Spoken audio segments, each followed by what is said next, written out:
Be me, Corbin, working as a senior project manager for a decent-sized tech firm. Not Google level, but we have big clients and the pay is good. My job is basically to keep our biggest client happy. It's a high-stress, high-reward kind of deal. The client is this old-school manufacturing giant. No-nonsense people. They only care about two things: deadlines and results. For 5 years, I've delivered both without fail. Our team was a well-oiled machine. A few guys, a few girls, nobody cared. We just got the work done. Life was pretty straightforward. Then Juliana arrived. She was a new hire, brought in from outside to be the new department head. The announcement email was full of corporate buzzwords: synergy, paradigm shift, forward-thinking leadership, standard stuff, I guess. The first all-hands meeting with her was something else. It must have been a Monday morning because the coffee hadn't kicked in yet. She gets up on the little stage in the main conference room, starts with a big bright smile that doesn't quite reach her eyes. We all expected the usual, happy to be here, let's hit our target speech. We did not get that. Instead, we got a 30-minute lecture. It was about the need to dismantle the historically patriarchal structures within our corporate environment. She talked about unconscious bias, emotional labor, and the oppressive nature of traditional workplace hierarchies. I remember looking over at one of the senior engineers, a guy who'd been with the company for 20 years. He just looked completely baffled. She finished by announcing her mission: to foster a new culture of inclusivity and to amplify marginalized voices. The room was awkwardly silent for a moment before a few people started clapping. We all just sort of filed out, not sure what to make of it all. A few days later, I got a meeting invite from her, just the two of us. I figured it was a standard introductory meeting, a chance for her to get up to speed on the big accounts. I prepared a full report: progress charts, budget breakdowns, client feedback summaries. I walk into her office. It's already been redecorated, lots of abstract art and inspirational quotes on the walls. I sit down and put my report on her desk. She doesn't even look at it. She leans forward and asks me how I would describe the power dynamics within my team. I was a bit thrown. I told her we have a flat structure, that everyone contributes, and the best idea wins, regardless of who it comes from. She just nodded slowly, like a therapist listening to a patient. She then asked if I ever felt that my communication style could be perceived as authoritative. I tried to steer the conversation back to the project. I mentioned we had a major deadline coming up, and that the client was expecting a prototype demonstration. Her response was that deadlines are often social constructs designed to enforce workplace dominance. The whole conversation felt like I was speaking a different language. I was talking about numbers and deliverables. She was talking about feelings and invisible forces. I left that meeting feeling a definite sense of unease. About a week later, the hammer dropped. I got a summons from HR. That's never a good sign. The HR lady had that professionally sympathetic look on her face. She explained that the company was undergoing a strategic restructuring of my department. My role, she said, had been deemed redundant. Redundant. After 5 years of exceeding every target and getting stellar performance reviews, they offered me a severance package, a pretty generous one, I have to admit. Or, she said, I could accept a transfer to the internal logistics department. It was a clear step down, less responsibility, less pay, and zero client interaction. It was a classic case of being managed out. They didn't have grounds to fire me, so they were making my position so unappealing that I'd quit. I thought about it for a minute. My pride was telling me to take the money and walk.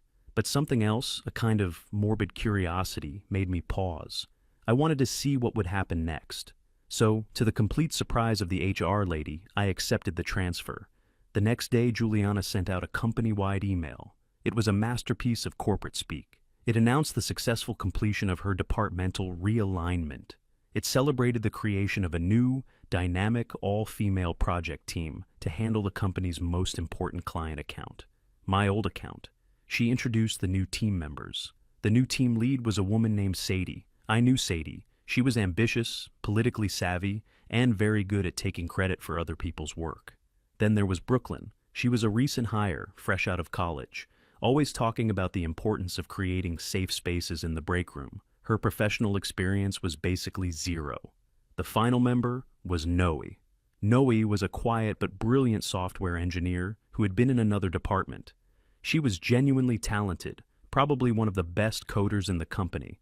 I felt a little bad for her. She was a workhorse, not a politician. The email ended with a triumphant line about this being a bold step towards a more equitable and collaborative future.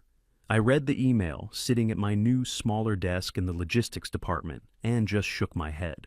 The circus was about to begin. My new job was painfully boring. I went from managing a multi-million-dollar project to coordinating office supply orders. But it had one perk. I had a lot of free time, and I still had friends in my old department. The stories started trickling in almost immediately. The first big team meeting for the new project was apparently a disaster. My friend told me it was scheduled for 2 hours to plan the first project sprint. Instead of discussing tasks and timelines, Brooklyn insisted that they couldn't begin working until they had established a circle of trust. She proposed that each team member go around and share a story about a time they felt marginalized by the patriarchy. Juliana, caught in her own trap, couldn't really refuse without looking like a hypocrite, so they spent the entire meeting talking about their feelings. Sadie, being the shark she was, apparently used the opportunity to subtly undermine Juliana. She shared a story about a previous manager who had a top-down leadership style that stifled creativity, looking pointedly at Juliana the whole time. Noe, according to my friend, just sat there in silence, looking like she wanted the floor to swallow her up. Not a single line of code was discussed. The project was already a day behind schedule. This became the new normal. Their daily stand-up meetings, which are supposed to be a quick 15-minute check-in, regularly stretched into hour-long therapy sessions. Brooklyn would frequently interrupt technical discussions to ask how a particular decision made everyone feel. Any disagreement was framed not as a professional difference of opinion, but as a personal attack.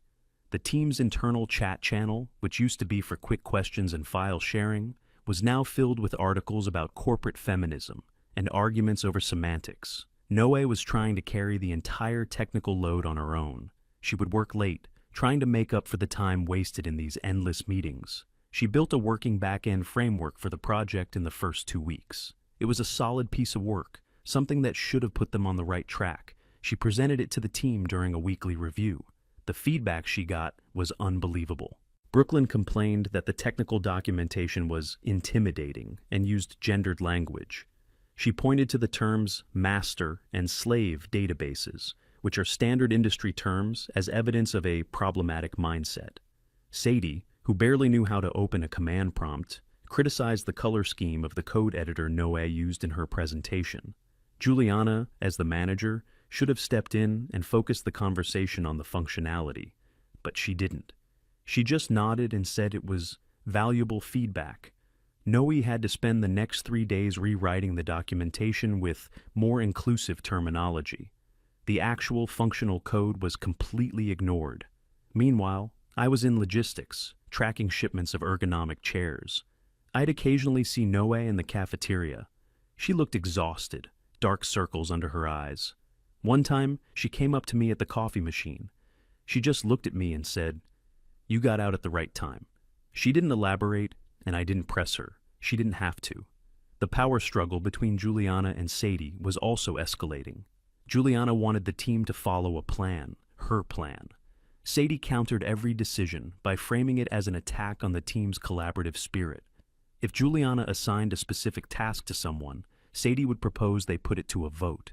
If Juliana set a deadline, Sadie would argue that they shouldn't be constrained by arbitrary timelines.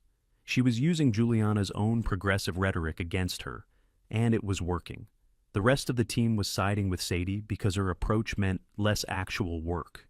Juliana was losing control of her own dream team.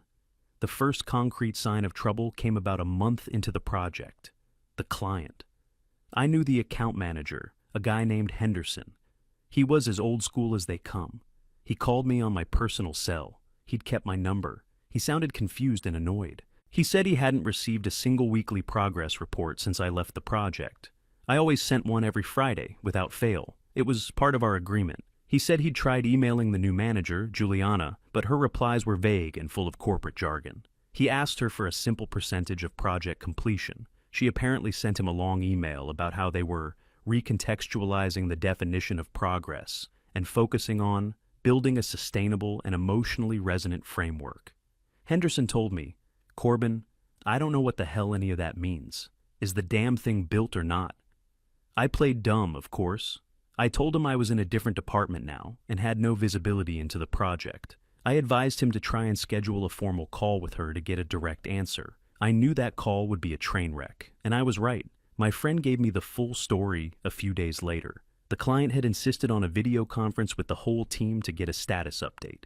Juliana tried to prepare the team, basically begging them to present a united, competent front. The call started, and Henderson immediately asked for a live demonstration of the prototype that Noe had finished weeks ago, but was still being held up by arguments over inclusive documentation. There was a panicked silence from the team. Juliana tried to deflect, talking about the ideation phase they were in. Henderson wasn't having it. He said, "The proposal said you'd have a functional prototype by this date."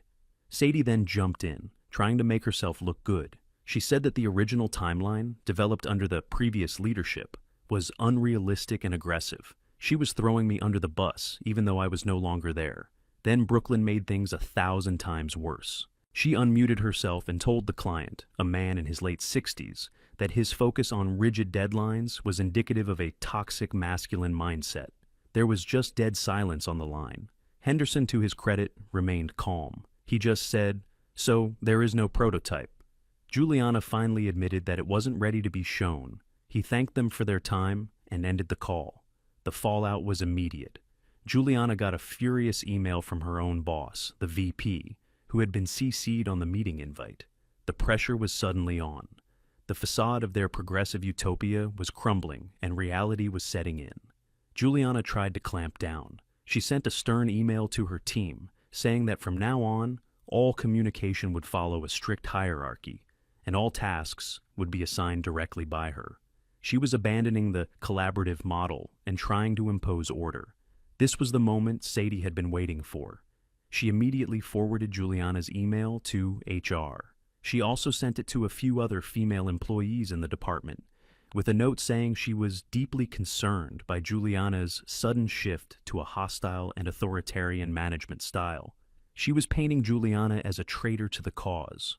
Brooklyn, of course, backed her up completely. She filed her own complaint with HR, claiming that Juliana's new rules were creating a psychologically unsafe work environment. So now Juliana was not only failing the project, but she was also being formally investigated by her own company for being a toxic manager, all based on the very principles she herself had championed. The irony was so thick you could cut it with a knife.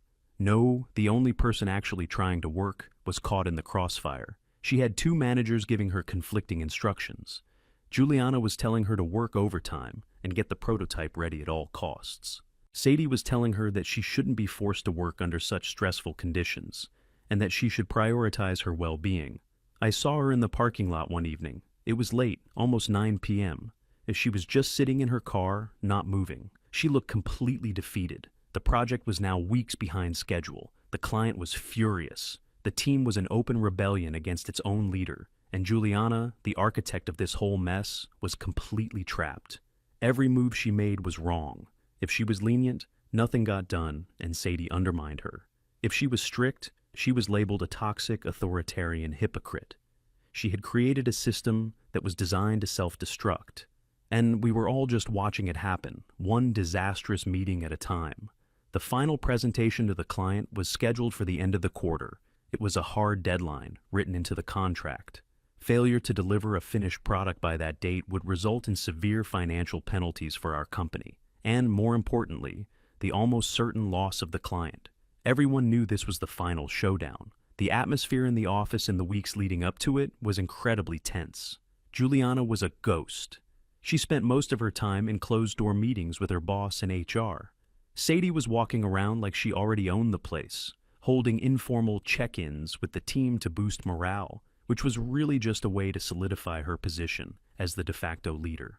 Brooklyn was busy researching company policies on mental health days, and Noe was just coding. She had completely isolated herself, wore noise-canceling headphones all day. She was trying to build an entire complex piece of software by herself in a matter of weeks. It was an impossible task. I almost felt sorry for Juliana. Almost. She had brought this all on herself. She had sacrificed competence for ideology, and now she was about to pay the price. The final week before the presentation arrived, the whole department was walking on eggshells. The story of the all-female dream team had become a sort of open secret, a cautionary tale whispered at the water cooler. It was no longer a bold social experiment. It was a dumpster fire, and everyone was just waiting for the final explosion. The day of the big presentation arrived. It was a gray, overcast morning, which felt strangely appropriate. The entire office was quiet. Not a productive quiet, but a nervous, holding its breath quiet.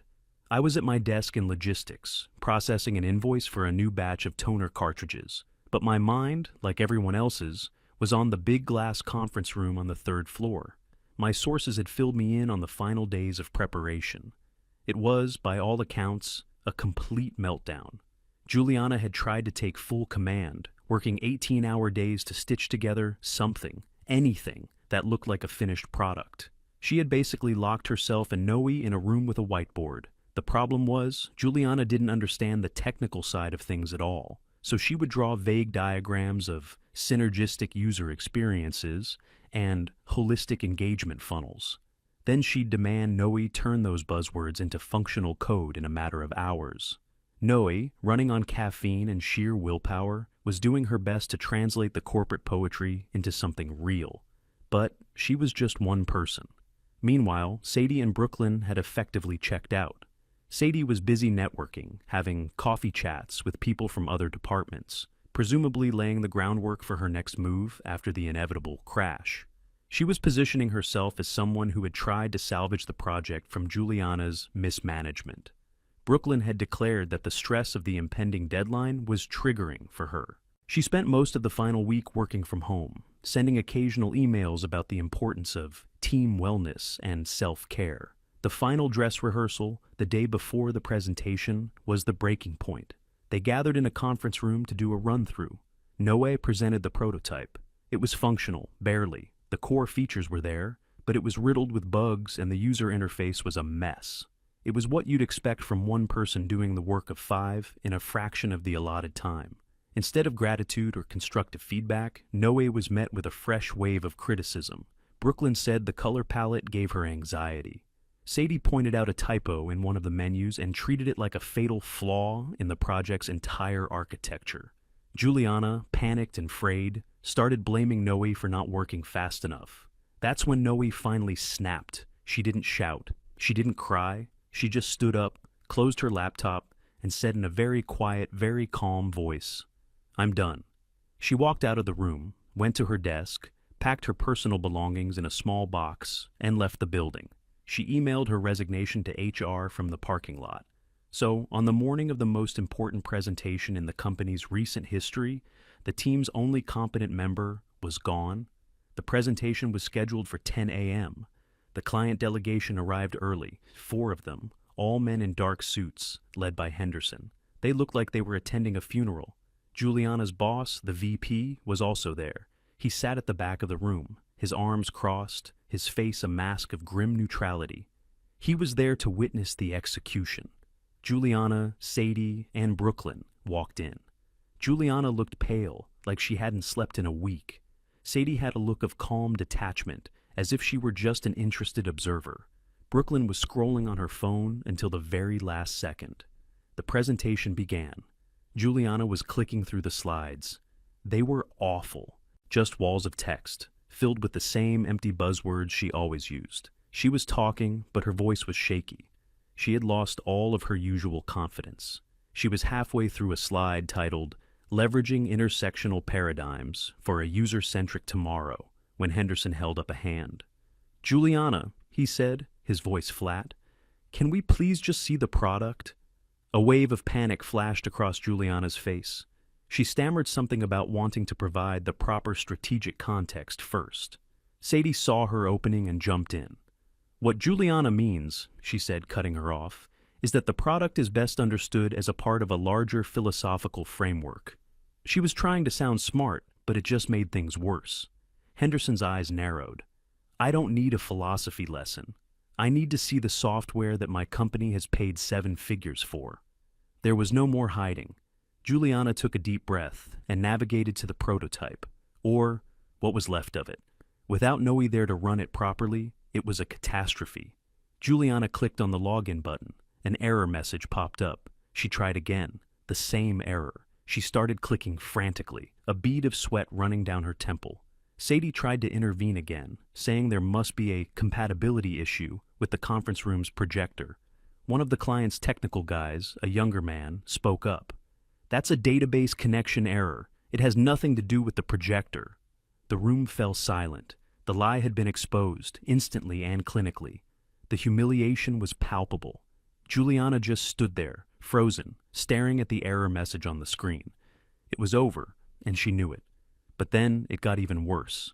The facade of sisterhood and collaboration vaporized in an instant. Primal survival instincts took over. Juliana was the first to break. She turned to the client, her voice cracking.